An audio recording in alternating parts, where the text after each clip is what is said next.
Okay, so this is the session where we're going to talk about financials. I think most of you were here last time, but if you weren't or you're kind of new this session, this is kind of a training that was developed between the CDEC, so the Colorado Department of Early Childhood, and the SBDCs to work through like some business consulting for you guys. I think I told you guys last time, like using the advisors is really, really helpful. So definitely do use the advisors, meet with the advisors. I think I've met with most of you guys once already. This course specifically, there's a lot of financial aspects in here that can be really unique to whatever your individual situation is. So it's a really good idea to meet with Jesse Esparza, and I'm sure Raul will talk to you guys. Raul, can you put that link in the chat just one more time? Yeah, we'll do that. One note on the financial. We also have Valerie Hibbert, who Oh, has yes. just recently been certified for doing the childcare stuff. Great. She has an extensive background in the lending side of things. So if anybody's looking for like getting a bank loan, that's a really good person to see. Can you just put Jesse and his link and then that little note about her and then her link also? Absolutely. Hmm? Awesome. Okay. Oops. Wait. Well, now you took away the slides. It took it away. Whoops. Okay. Okay, go ahead.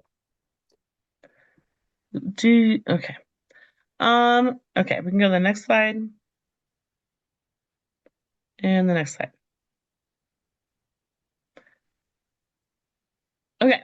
So this part we're going to talk a little bit about why the financial pieces matter so much. Some of you guys, it sounds like, are thinking about opening a program. Some of you are expanding programs, and some of you guys are really just in the very, very initial stages of, is this even a good idea for me? So the financial pieces of this we're going to talk about, but it's also really helpful to talk to the advisors specifically. Is it helpful to move into this part of town? Is it helpful to go into this area? Some of you guys want to serve different age children. That also has a variance in your budget based on the ages of the children you're serving. So that's really where you want to kind of think about all those different pieces. Next. So bookkeeping and accounting, these are two different things. Sometimes people kind of count them the same and it's a little bit different. So it's important to know the nuances between each of these. So bookkeeping is really somebody who's tracking your daily financial transactions. Sometimes there's different software systems for that.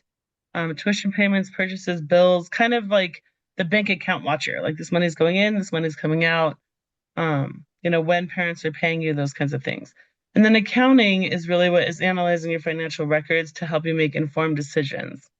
So accounting is really the process of saying like you're spending too much money on consumables or you're spending too much money on different goods you shouldn't be. You're spending too much money on fancy, you know, classroom materials that you shouldn't be spending that much money on. So that's really the accounting piece that's looking at analyzing that. Next. So the process to look at this is really to create a budget. We'll talk about doing that, tracking your expenses and income. So where is your money going? What money is going out and what money is coming in? And then reviewing your balance sheet. So seeing what you own and what you owe. The balance sheet is really like, okay, I have a property that's worth, 200,000, but I owe, 65,000 for the playground and all this other stuff. So we'll look at that. And then we're going to talk about monitoring your cash flow and just kind of making sure that you have enough money in the bank to pay for your bills. Next. So what is a budget? This is something that you guys are probably already doing anyway. Most people generally budget. You know when money's coming in and you know what you spend it on. You need to know what bills you pay. Like, this is my phone bill check or this is my rent check or whatever that may be. A lot of people kind of do this with their own personal money anyway. So this is really helping you look at that as far as if you were a business, what that would look like. So a budget is sometimes called a cash forecast. It's just a financial plan that outlines what money you expect and which money you are going to make and spend over the next period, usually a year. In childcare programs, we're usually looking at it monthly because there is such a difference between the summer months, the Christmas months, holiday times, all over the place. So because there is a lot of variance, and especially with enrollment, children leaving, families moving, it could just shift around a lot. So that's why we really look at like monthly budgets. You can have like a spreadsheet where each tab is a different month, and then you have the whole year in one Excel book.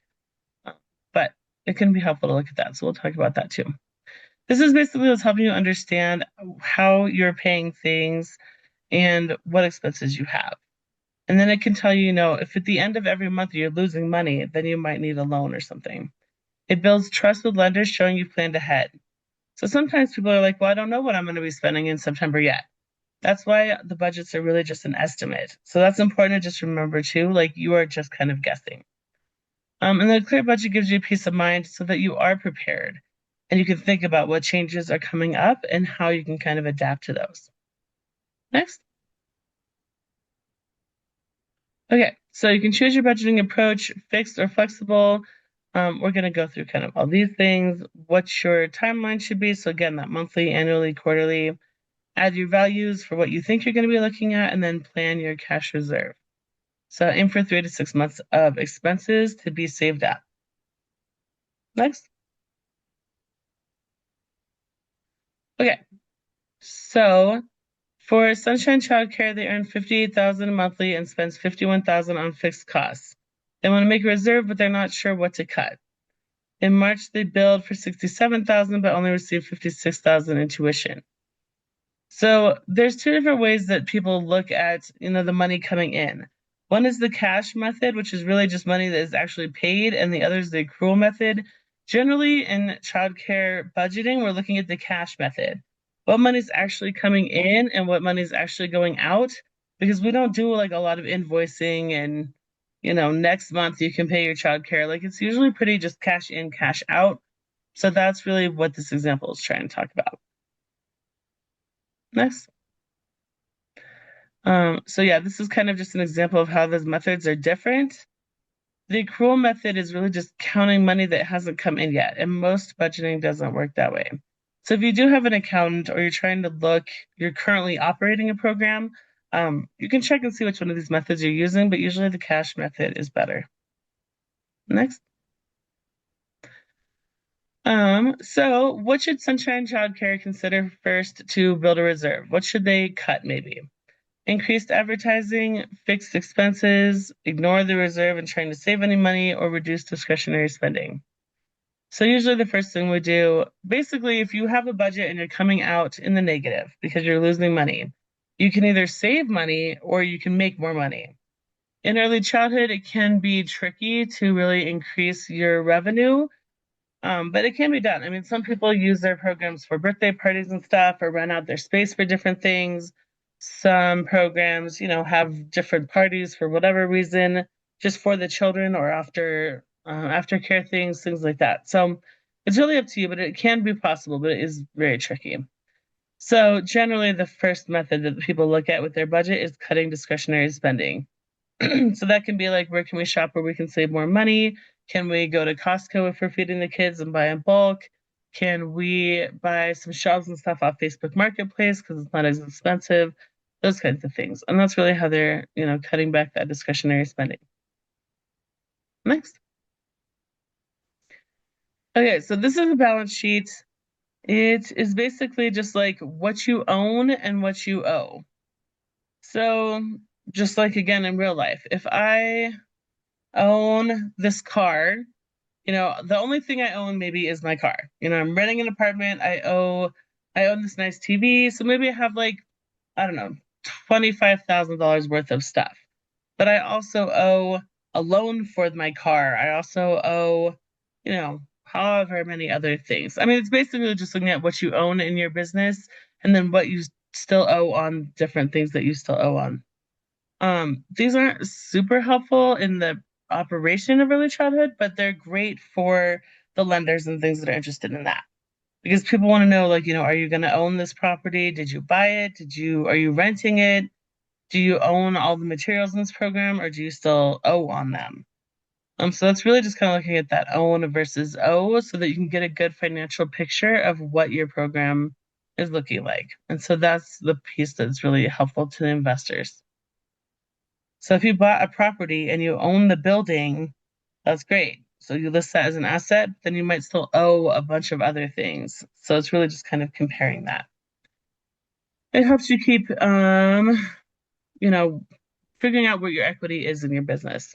And you want to see that generally go up. You try to pay off your loans, you try to pay towards all your materials, and you want to see that ownership go up. Next. So, components of the balance sheet, the assets and the liabilities. The assets are the things that you own. This can be tools, equipment, um, primarily a lot of the furniture. Like early childhood has a lot of materials that can be expensive. Sometimes the curriculums are like more than $1,000. So all that kind of stuff that you own, that is an asset to your company, your business. Liabilities are what your business owes. So that can be loans, unpaid bills, and taxes. So you're just kind of again looking at what you own and what you owe. So there's that. And if you need help with that, I would ask Jesse or um, our new advisor and see if they have any ideas on that, especially if you're looking to get a loan or looking to expand your business. It might be helpful to say, this is what I currently own and owe, and this is what I would expect if I take on another location. Next. So this is just kind of looking at different entries into accounting. So we're looking at whether or not this is a liability or an asset. In April, Sunshine Childcare received $10,000 from a grant. They also agreed to pay $4,000 to update their playground and took a short-term loan of $3,000 to cover upcoming materials to update the playground. They created the following balance sheet. So they have cash in $10,000, equipment in $2,000, and a loan in $3,000. And then they have $4,000 in payables. So something's off here. It looks different. Do you guys know which one of these is categorized incorrectly? I know it's not a super fun like exercise, but it's a thing. Are we awake? How's it going? Which one of these things is not an asset or a liability?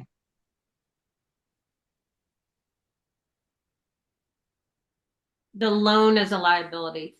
Yes! Awesome. Brilliant. Okay. Mm-hmm. Exactly. Next. So they listed a liability as an asset. That $3,000 of loan is a liability and not an asset. Great. Next.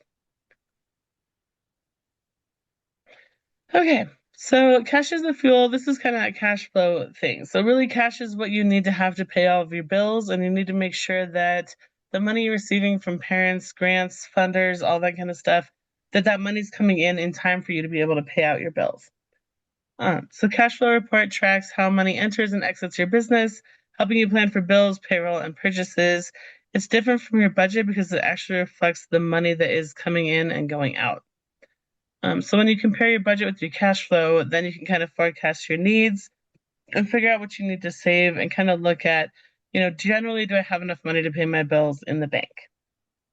Because this is really a problem a lot of programs can run into. Like sometimes the way that they're getting tuition or the way they're billing families for tuition is not on the same timeline as when they need to pay out their payroll. So sometimes they do run into something where they're not able to pay out their payroll because their tuition and cash income is like different than when they need to be paying that out of their account. So it is something to pay attention to for sure. Next. All right, so in April, Sunshine Childcare enrolled several new families, bringing in contracts worth $25,000 for the upcoming school year. Families agreed to pay once care begins in September. To prepare, the owners spent $10,000 on classroom furniture and learning materials, leaving just $1,500 in the bank. To be ready for the children, Sunshine still needs $12,000 for staffing, supplies, and additional expenses. But here's the challenge. They won't receive tuition payments till September. So even though they have revenue lined up, they don't have the cash on hand to cover the costs they need. This is a common situation called a cash crunch, where your income exists on paper, but the cash hasn't arrived. Do you guys have any suggestions for how you could fix something like this?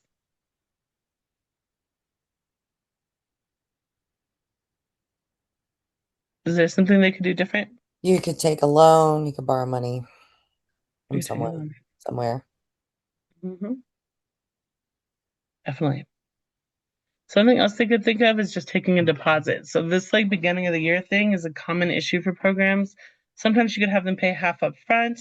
They could pay half now or all of it now and then get a small credit when they start in September. You can kind of work through this back road, but this is why that like timing piece is so important. Next. Okay, so they took on families at the cost of 22,000. Tuition's only going to be paid once they start, and that's too long from when they're trying to open. Bills and payroll are due now. They didn't plan on that delay coming in from the delay of the tuition. No cash flow plan equals no visibility into the gaps between expenses and the cost on hand, and that's kind of where they went wrong. So really just being mindful of the timing of when you're billing parents. Same thing with monthly tuition versus weekly tuition versus daily tuition. There's a lot of different ways to collect money, but you really need to think through when you're collecting it and how you're spending it. Next. All right. So these are just kind of the sales and cash different pieces of the accounting pieces. Your operating expenses. So really thinking about what it costs you to be in operation. And this is important when you're also doing a projected budget. So if you're thinking about expansion or you're thinking about opening a new program, then these are also the things you're going to try to get as good of a guess as you can on so you can create an operating budget or an opening budget, because either one you need. I mean, the operating one is the continuing ongoing operation of the program, but you also might need an opening budget just to demonstrate to lenders, like, for us to open this business, these are the initial things we're going to need and the initial costs we're going to have. So the operating expenses, utilities, payroll, rent, supplies, what is going to cost you to be operating on a monthly basis? Anticipated sales. So that's really looking at your tuition. Are you going to do UPK? Are you going to do DPP? Are you going to do CCAP? Like, what is that kind of going to look like? So estimating the tuition that you're going to have on a monthly basis. Any costs of goods sold, which you guys don't really have those. Cash receipts. So mapping out when the customer is going to pay. So when is tuition due? Again, is that every Friday for the next week? Is that on a monthly basis? The tricky thing is that if they're doing it on a monthly basis, it's a larger chunk at the beginning, but which is helpful. But if you want to spread it out, doing something weekly might be a little bit more of an administrative cost to you, because then you have to look through all of those receivables every week to make sure everybody paid. So you can kind of do it however you choose, but it's definitely something to think about.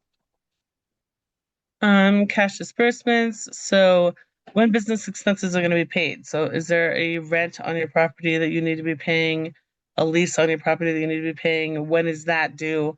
And trying to make sure that you're kind of getting that money in as those things are due. The cash balance is your receipt minus the cash on hand. And so that kind of gives you your balance. And then collection strategy. Do you want to be doing collections for overdue payments that are due to you? If you do want to do collections, how much is it going to cost you to have a collecting company if people don't pay their tuition? At what point is it worth it for you to spend the money to try to collect the money from the parents that might not pay tuition? Like, let's say they just don't show up and they, haven't paid their tuition yet, but they use some care in between. Like, at what point are you going to go after them for that? So it's just something to think about. And some people budget for it. Some people don't and try to really make sure that they're getting paid ahead of time for care that they're going to provide. Next. I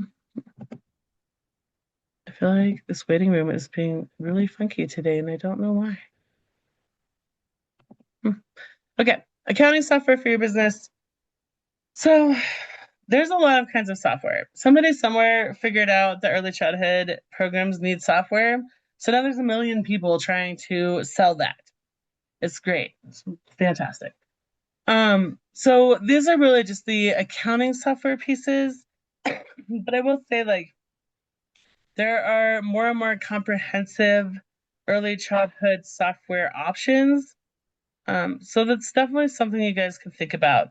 I know that there's early learning ventures, and they have the contract with CCAP so that you can do CCAP through ELV, which is helpful for a lot of people. If you want to have some kind of like child and family management program along with an accounting program, that's also a really good idea.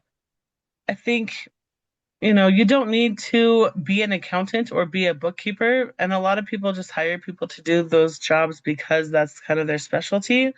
But I would encourage you guys to know enough about bookkeeping and accounting to be able to see things. You don't want your bookkeeper or your accountant to run off with all your money because you didn't notice that they were taking money or that something in the budget that they made was incorrect. So do really think about that because you don't need to be brilliant and you don't need to be an accountant. You can watch children and do a great job of that because that's what you're passionate about. But just pay attention to know when things are kind of off. And that's why QuickBooks and some of those other things can help. This will give you a bunch of other accounting programs to look into. Xero, NetSuite, QuickBooks. But like I said, if you can find like a childcare software program, ProCare does it okay, Brightwheel does it okay, Early Learning Ventures does it really pretty well. But look at that piece because you guys are probably going to need a family and child management system anyway. So look at that accounting aspect of that. Next. Okay, so additional financial considerations. Who has access to your financial accounts? So you probably want one other person to be able to log into your bank account for your business or to log into, your accounting software to see things. Think about who that is and where you're going to share that password. Retirement planning, can you do anything with people having different access to that as well? And then life insurance. So if you do have life insurance, do you want that for yourself and your employees? It's a pretty cheap benefit to be able to offer your employees if you're interested in doing that. And then you can talk to a financial advisor to also see what your options are for that. Next. Okay. So really, like for this part, especially because budgets and financial documents all vary so much, and because you guys are all in different places from the advising sessions we've had, I think it's really, really important to make sure that after this you meet with an advisor that is a financial advisor. So we'll put their information in the chat. Really, like financial advising is super, super expensive, and you have people here that really know and understand how to do the financial piece for childcare.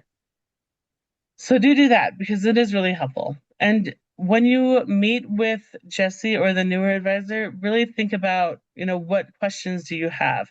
Do you need to set up an operating budget? Do you not even know what kind of budget you need because you're trying to figure out how to get a loan? I know some of you guys are kind of in the weeds with that. And how do you get a loan? How do you qualify? What do you need to tell them? The Colorado Enterprise Fund, like there's a fair amount of sources and things.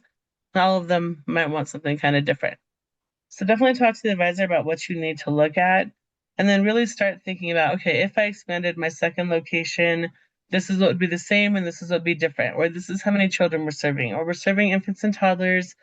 I need to figure out what the rate for childcare would be. I mean, at least kind of get like a skeleton draft of a budget, and then as you kind of figure out different pieces of what you want your program to look like, then you can plug that into your budget, and that'll help you kind of decide a little bit better where you want to go. But the budget piece is very important. It is really just like your best estimated guess at what it's going to look like. But it really does help you, be able to demonstrate that your program will be profitable and beneficial. So that piece is important. I also want to mention while we're talking about advising, I think I've sent a couple of you guys over to Jay. If you are trying to expand somewhere and you need to know like what the birth rates in that area might be or how many children age 0 to 2 there are in that zip code or in that city. Jay Ballinger is really, really helpful with that too. And I've run into a couple of you guys that if you are trying to open a program and you're kind of thinking about, getting a loan for that, Jay can really help you get the data that can help demonstrate the case for why you need that program to be in that area. So if you haven't talked to Jay and you're kind of thinking about those kind of things, I would really consider meeting with him because that can be really helpful and that data can really help drive some of those funding decisions. Next. That's it. That's it. Oh, we did it. We won.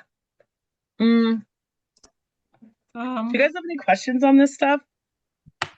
Can you put the website in for the advisor? Can you put it in a chat, please? Yes.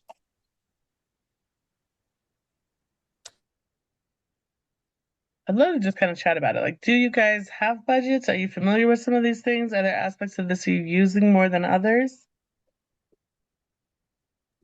I've been a bookkeeper for 20 years. Huh. Well, Shelley's got this. Do you find any of these more useful than the others? Software? Just like the balance sheet, the cash flow, the budget. Well, everything. I mean, I think the software is the most important because if you don't understand what you're using, and you get into a lot of trouble with QuickBooks, and I see this with people a lot, just like you were asking, what's wrong with it? Why is there a liability, where it shouldn't be? And you don't get that when you're just sitting there and clicking through and you think everything is great. And then you get to tax season, and it's like, oh my God, I owe tens of thousands of dollars because Yes. what I put an income in is an expense. Mhm. So I'm sorry, I'm getting over COVID. I sound horrible. Oh no, you're okay. But anyway, so I just think that's again one of the most important parts. I've been using Bright Wheels so far. Like I don't have any kids yet. I'm right at that point where June 1st is my go date.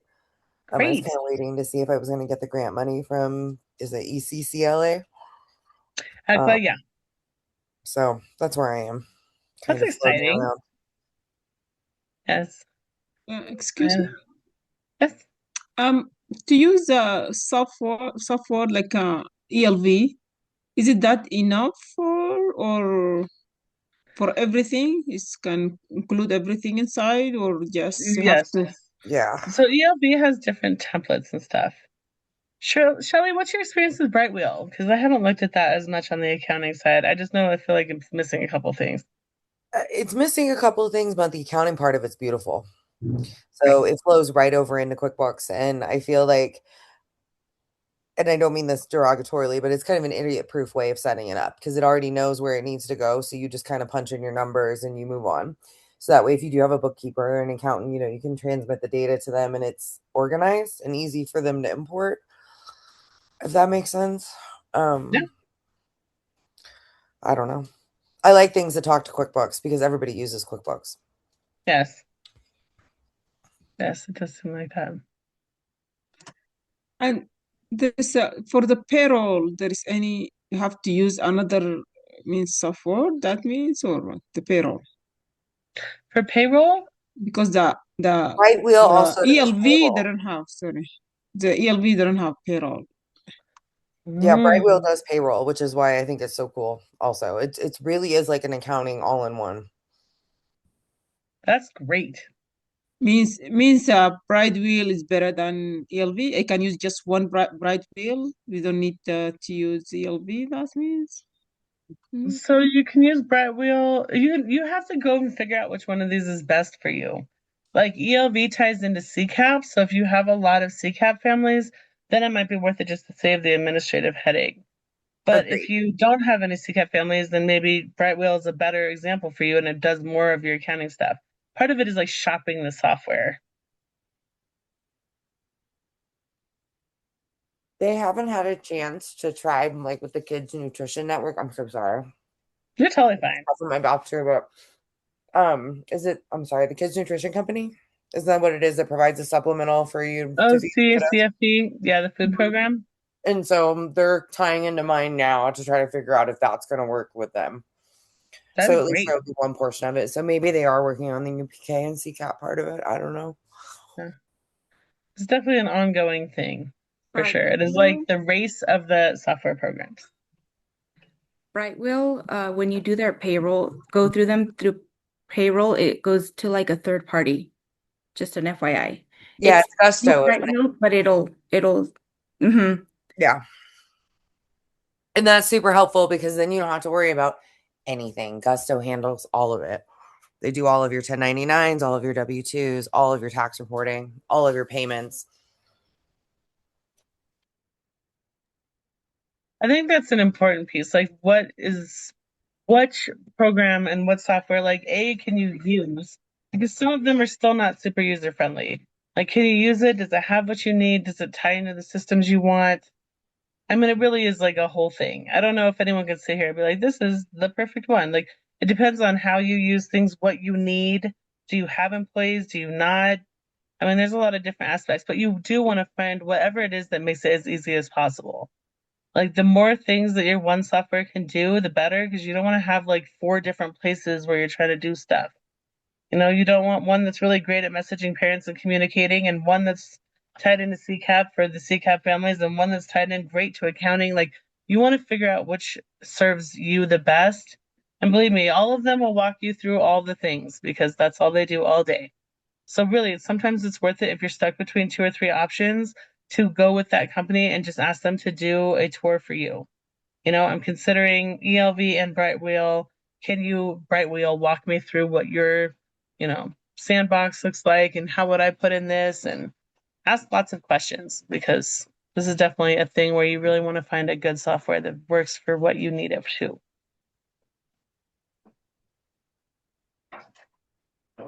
My only 2 cents about doing payroll through QuickBooks is if you're running it on like software yourself, you can actually control your own tax payments. And I think that's a terrible idea. I think they just need to collect it and hold it for you and pay it out, which is what a company like Gusto does.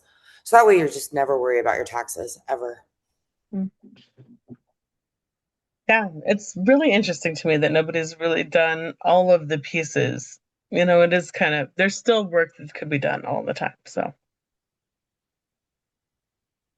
it's somewhere people have figured out they can make money in ECE without having to watch children. So it's very competitive now because everybody wants to try to do something in that space. I don't know. I guess it's good and bad. Other questions around financial aspects of this? Budgets, operating budgets.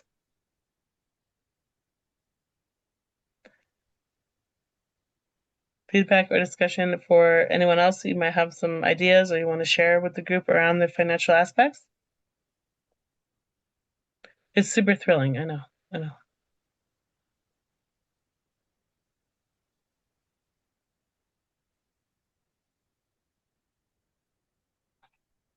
I will tell you guys, like, this Sorry, I piece is couldn't very really get important. unmuted. Hi. Hello? Hi, sorry, I couldn't get unmuted. My service keeps going in and out, so I've had to reconnect multiple times. So please forgive me. I hope I don't like repeat anything. Um, but I'm a home child care provider and I have been for, pretty much 10 years or longer. So a lot of the financial aspect I understand. However, I never have used any of the newer technology. I've really just handwritten, I've collected, um, took notes of the receipts, and I've really been hand paper doing it. So I am one of the ones looking to expand into more of a facility role and kind of, I guess, just with the responsibility of it because it is a lot, to just handle on my own. And I don't want to get to a burnout point, right? So this is interesting information because a lot from I'm just on the basic, I guess, I feel like on the basic bottom end of the finance aspect of this point. So um yeah, again, it's actually pretty interesting. Actually, I just want to tell you that it's important. It is super important. Yes. It is very, very important.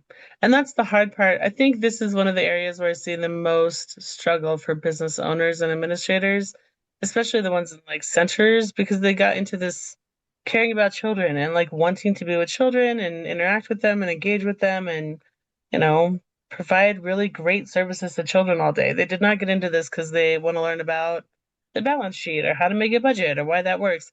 But if you don't learn these pieces, like these financial aspects.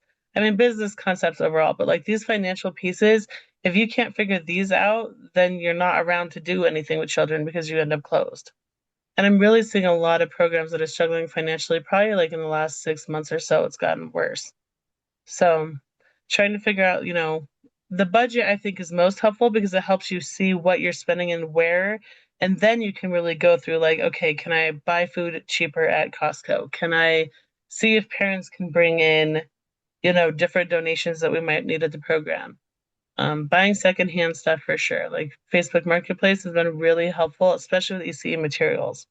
So if any of you guys are looking to like start a second location or a first location or anything like that, like Facebook Marketplace has tons of materials that are like lakeshore shelves and things like that. Why? I don't know. And ECE Colorado, like that ECE Colorado Facebook group, they always have people that are selling things and trading stuff, and that comes in handy too. But when you have that budget, then you can really analyze like where your money's going and how you can save some money. Because getting more revenue is challenging. I mean, if you're going to get more money into your business, you either have to increase tuition, which can be rough, and sometimes like just not reasonable for the population you're serving. You can try to serve more children, but if you're already serving what your group sizes and your ratios are, then you can't go any more than that. So that's when you can get creative with like, letting people rent out your space for a birthday party or something like that. But then you get into like some liability stuff. I mean, you can do it, you just have to get creative. So generally, I see a lot of like working to cut down the expenses, and that's where the budget is really, really helpful. I would say from again the home aspect of it, I have ran into great difficulty with budgeting because also again it is just me. So I do have parents I may run into, oh, I can't pay, period, right? So then it's like there's the budget out the window, you know what I mean? Hmm. And I've also had parents just boom, just leave and skip out and not pay at all. There's the budget out the window, so it's almost like I'm here in this cohort to really learn to see what it would be like to move forward into a different absolutely financial position, right? Hmm. That's it can be very stressful in that type of situation. Again, it's difficult to keep a budget, and that Yeah. is often frustrating. Hmm.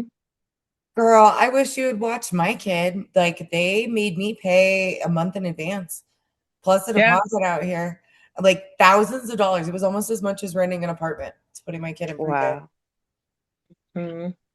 And they'd be like, if you can't pay it, we can do it by the day. I do That really is like a big weekly. thing to think about. I do weekly billing, Hmm. and they pay Hmm. Friday for the week before. And I think it helps them because it's not like a whole big chunk. But it also makes it okay for me because I know that they're gonna pay before bringing them in. Because I Right, think right. it's just too risky to be like, well, hopefully they pay, especially when if you don't know them and you really don't know them. But yeah, that's how I do it. And there's some parents, after a while, I asked them if they wanted to switch to monthly, and I do have a couple of them who do monthly, but they always pay ahead. Hmm. Hmm. That's good. That's good. But Yeah, I that's feel I like feel like maybe that's when I like started, it the was different. norm. Because when I had my child in childcare, we would have to pay in advance too. So I figured since everyone else is kind of doing that, like you should too, because I And mean, not feel bad about it at Yeah. all. yeah, for Absolutely, sure. absolutely. I mean, my children I never had to use childcare myself. So everything that I know, I went to school, I got degrees. I actually just learned. Um, and again, a lot of it was just surface level on educating children. It wasn't business, leveled. So I do feel like I lack on a lot of, these business management side of skills. And it is making running the business difficult. Hmm. Absolutely. Thank you all for that. No, I definitely change up the whole contract wording and writing with that, you know what I mean? Because I do. I see the benefit in that for sure. Um, I think the harder part, especially with family childcare homes, is like you know them well. So like the idea of like charging them before the services are given is one thing, but then you have, Sammy that you've known for a year and a half, and she's like, "Oh, Hmm. I'll pay you on Monday. Oh, I'll have to pay you on Tuesday. Well, now I Hmm. don't get paid till Friday." And I think that's where it kind of snowballs into, Hmm. because you care about the families and the children. That's why you do what you do. And I Hmm. think that is the Hmm. piece that I see providers really struggle with, especially family childcare homes, is like, they get caught up in that, like, well, I can't pay. I'm so sorry. Like, I'll bring it to you tomorrow. I don't have it today, Hmm. but I get paid on Friday. By the time they pay on Friday, it's hard for them to catch up. And then it's just kind of Hmm. like this avalanche of them trying to struggle to catch up to like recover from being late.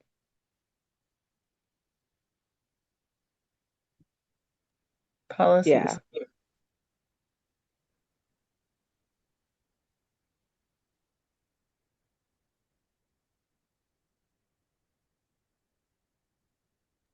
I would Anyone else also have any say if thoughts? anybody has any issue with it, to equate it to going to a restaurant. You don't go to a restaurant and tell them you're Mhm. going to pay them for your food next week or next month or in a day, you know? I love that. I love that.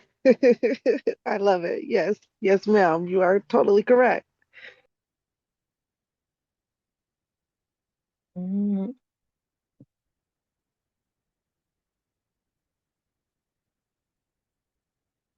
Other thoughts, tips, tricks, financial challenges you want to share with the group?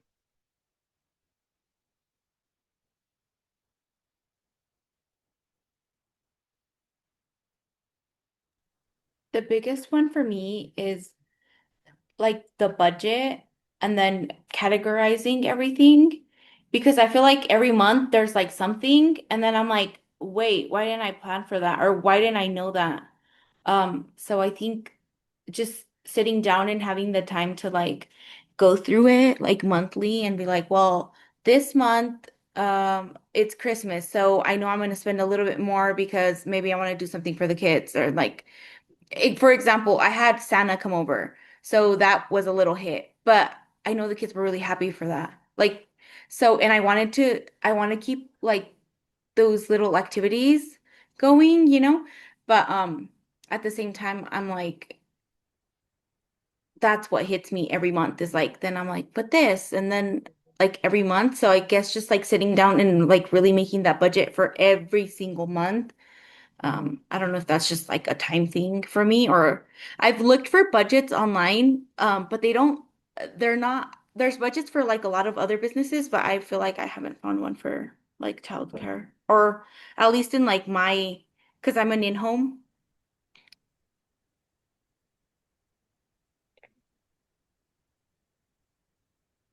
I feel like I have something like that that could help you. Find it. I do think like sitting and going through like month to month can help because the part of the complications of early childhood is that it does vary so much. Like in the summer, say in May, all this age preschoolers leave, then you get a bunch of new younger kids, or maybe that leaves vacancies over the summer. Like just the enrollment trends and patterns can really, make your budget shift a lot, and it makes it a little bit harder to understand. And then that's really where you can start thinking about like the cost of care. Like, what are your total expenses divided by the number of children you're serving? And that will tell you how much it costs to provide care for one child. And sometimes, like, because enrollment can vary so much and there's so many waves in it, it's helpful just to know, like, okay, so for one child, I'm paying, no, it costs $1,000 a month to provide care for one child. So that's really like all of your expenses for that month divided by the number of children. It's a pretty basic thing and it doesn't account for like different age groups, but it's enough to be like, okay, I know that it costs me $1,100 a month to provide care for one child and I'm charging $900 per child per month. So like obviously that's not working. But it is kind of a different way of looking at it. If you do see that like your enrollment's ebbing and flowing, it can make it a little bit harder to look at it. So sometimes it's easier just to look at like costs per child. Or to just look at your tuition. Like, are you charging way too little? Like, if your costs of providing care for a child are, less than more than what you're getting, then like that's a problem.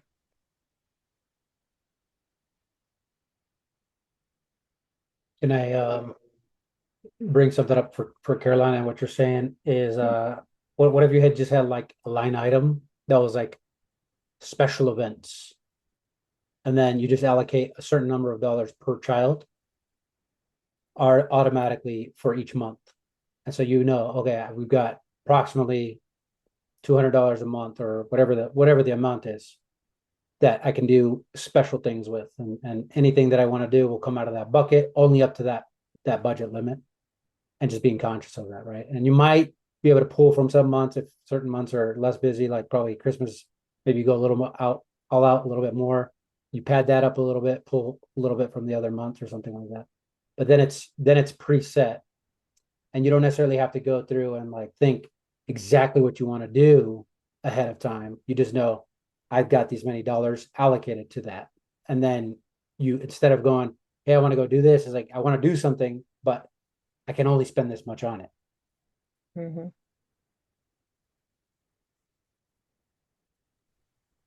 Yeah, thank you. That's something to look at. For sure. And one thing that my kiddos place did that I was kind of mirroring was if they did special projects, they would ask for money. So there was like a little clay place that was across the street they would all go to, and they would ask for 15 bucks if they wanted to participate. So at least it takes it off you, you know? You're like, I'm making a Christmas present for you, but your kids are making one for you, but at least you're not paying for it for them, you know? Yeah, actually, Shelly, that's a really good point.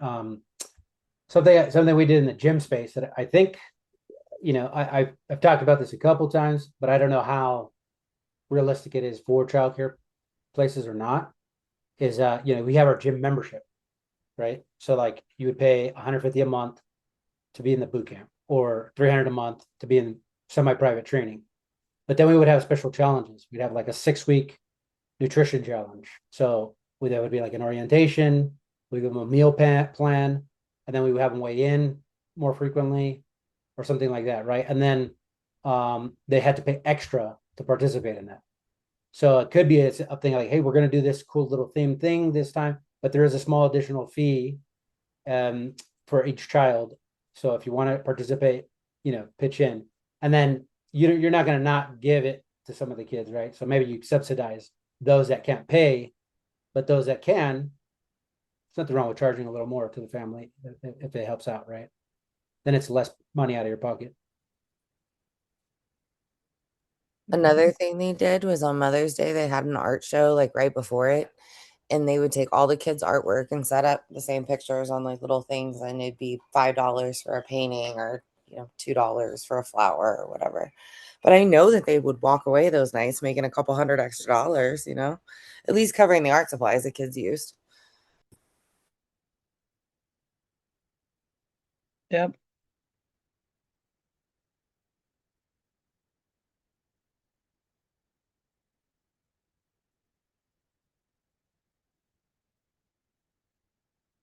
Other thoughts or ideas or things you guys kind of want to discuss in a group space?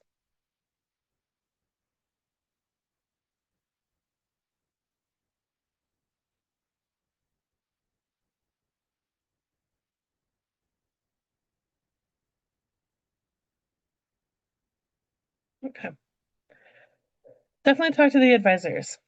And any questions you have that are specific to your situation, bring up with the financial advisors. And then if you're new to this and we haven't met yet, definitely make a time to meet with me so we can kind of do like an initial assessment of where you're at, who might be good for you to talk to, and kind of think through your situation a little bit.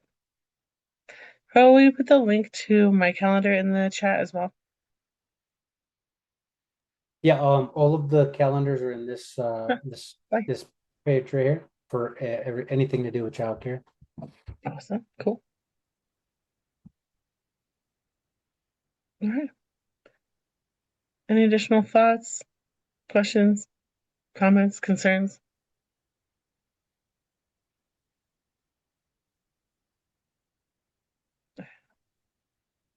Like I've told you guys, like when you make these advising sessions, it really helps to come with questions.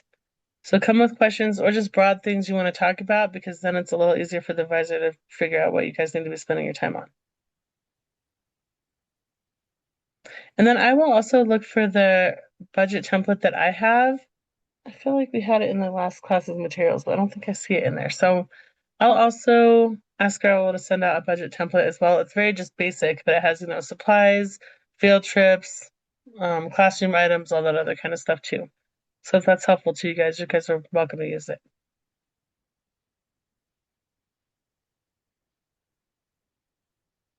Cool. Raul, any other thoughts? No. Oh, good. Cool. All right, we will give you guys a little bit of your evening back. Thank you. Thank you guys. I hope you feel better, Shelly. I'm on like week 3, so we're almost there. Oh my gosh, that's a long time to not feel good. Man. Cool. Thank Thank you. you. Thank you guys.